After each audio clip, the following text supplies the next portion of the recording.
خانقاہ ربانیہ نقشبندیہ روحانی معلم پیر مفتی احسن محمود نقشبندی صاحب۔ انبیاء علیہ السلام نے دعوت کا کام کیا۔ اب انبیاء علیہ السلام کی دعوت کے کام کے اصول عرض سنیے۔ تقریباً 5 اصول ہیں، تو بہت سارے، مختصر وقت میں مختصر بات کروں گا۔ 5 انبیاء علیہ السلام کے دعوت کے اصول۔ پہلا اصول یہ تھا، نبیوں کی دعوت کا ہر نبی کے اندر اپنی امت کی خیرخواہی کا جذبہ ہوتا تھا۔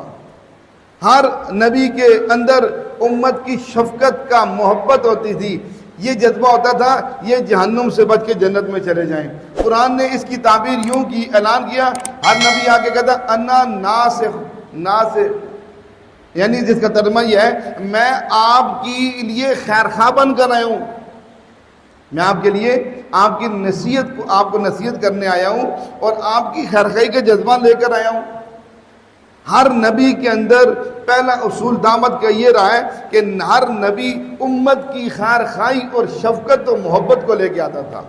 نبیوں کی دعوت کا دوسرا اصول کہ ہر نبی نے جب دعوت کا کام کیا، کسی علاقے میں گئے، کسی بستی میں گئے، کسی ملک میں گئے، جہاں بھی گئے، ہر نبی نے اس پر آنے والے اخراجات اپنے پاس سے خرچ کیے، اس پر اخراجات اپنی ذات سے خرچ کیے اور اعلان کیا وما اسالکم علیہ اجر، بھائی ہم آپ سے اجرت نہیں چاہتے، ہم جو آپ کو تبلیغ کر رہے ہیں، دین کی باتیں بتا رہے ہیں، آخرت کو طرف فکر مند کر رہے ہیں، اللہ کا تعارف کرا رہے ہیں، اس پہ آپ سے پیسے نہیں لیں گے ہم، اس لیے ہمارا اجر تو ہمارے رب کے پاس ہے۔ تو ہر نبی نے اس دعوت کے کام کو جب کیا، خرچ اپنی ذات سے کیا، کسی سے نہیں مانگا، کوئی تحریکیں نہیں بنی، کوئی تنظیمیں نہیں بنی، کوئی رفائی ادارے نہیں بنے، وہ کام پیسے دیتے تو یہ آگے کام کرتے تھے، ایسا نہیں۔ قرآن نے اس کی وضاحت کی، ہر نبی نے اس کے پر آنے والے خرچات اپنی ذات سے کیے۔ تیسرا نبیوں کی دعوت کا اصول یہ رہا ہے کہ ہر نبی نے دعوت دیتے ہوئے اپنے مزاج کے اندر حکمت و عملی کے پہلو کو ترجیح دی، حکمت عملی کو، یعنی حکمت و بصیرت کے ساتھ، حکمت عملی کے ساتھ، حکمت و بصیرت کے ساتھ اس دعوت کے کام کو کیا، یعنی اس کے اندر ہر آنے والی سختی کو، ہر تکلیف کو، ہر ناگواری کو برداشت کیا۔ توجہ ہے نا، اس کام کے اوپر آنے والی ہر ناگواری کو، ہر تکلیف کو، مشقت کو ہر نبی نے برداشت کیا۔ کسی نبی نے کہا میں نہیں کام کرتا ہے، بڑے لوگ پتھر مارتے ہیں لوگ، نہ، ہر ناگواری کو برداشت کیا، حکمت و بصیرت کے ساتھ اس کام کو کیا۔ نبیوں کی دعوت کا چوتھا اصول یہ ہے کہ ہر نبی بے طلبے کے پاس گیا، یعنی یہ نہیں بیٹھ کے ادھر کہ لوگ آئیں گے تو تبلیغ کریں گے، نہیں آئیں گے تو جائیں باہر، ہمیں کیا لگے کسی سے۔ ہر نبی خود چل کر گیا، ہر نبی نے گشت کی، ہر نبی ایک بستی سے دوسری بستی میں گئے، ایک علاقے سے دوسرے علاقے میں گئے، جیسے ہمارے نبی پاک صلی اللہ علیہ وسلم کی جو مشہور واقعہ طائف کا ہے، 80 کلومیٹر کا سفر کر کے آپ مدینہ پاک سے تبلیغ کے لیے تشریف لے کر گئے ان کے پاس، طائف والوں کے پاس، مکہ مکرمہ سے۔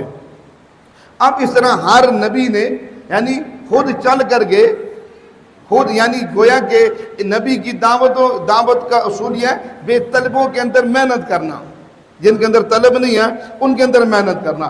نبیوں کی دعوت کا 5واں اصول یہ ہے کہ ہر نبی نے ہجرت کی، خروج کیا، گھروں سے نکلے، بیوی بچوں کو چھوڑا، گھر بار کو چھوڑا، نکل کر علاقوں در علاقے پھیلے، جا کے تبلیغ کی۔ جیسے کہ حضور پاک صلی اللہ علیہ وسلم نے حجۃ الوداع کے موقع پہ جب ہزار صحابہ کرام کے سامنے یہ بات رکھی، فَلْيُبَلِّغْ شَاهِدْ مِنْكُمُ الْغَائِبِ، اب تم جتنے حاضرین ہو، جو پیغام میں نے تم تک پہنچایا، اب آپ نے یہ دنیا کے آخری انسانوں تک پہنچانا آپ کے ذمہ۔ تو حضرات صحابہ کرام نے خروج کیا، ہجرت کی، بیوی بچے چھوڑے، گھر بار چھوڑ کر ہزار صحابہ دنیا کے اندر نکل گئے، دنیا میں پھیل گئے۔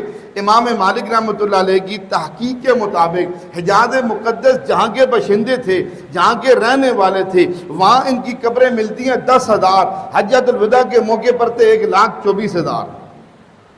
اب بولو کہاں چلے گئے سارے؟ پوری دنیا میں قبریں بنا کر اس بات کو ثابت کر گئے کہ حضور نے ہمارے ذمہ داری لگائی. ہم نے قبریں ملکوں میں اس لیے بنائی کہ ہم نے بیوی بچے گھر بار سب چھوڑ دیے اور دین کو دنیا میں زندہ کر گئے. یہ 5 اصول ہیں انبیاء علیہ السلام کی دعوت کے. ہمارے ہاں جادو، جنات، بندش اور نظر بد کا شافی علاج قرآن و سنت کی روشنی میں کیا جاتا ہے.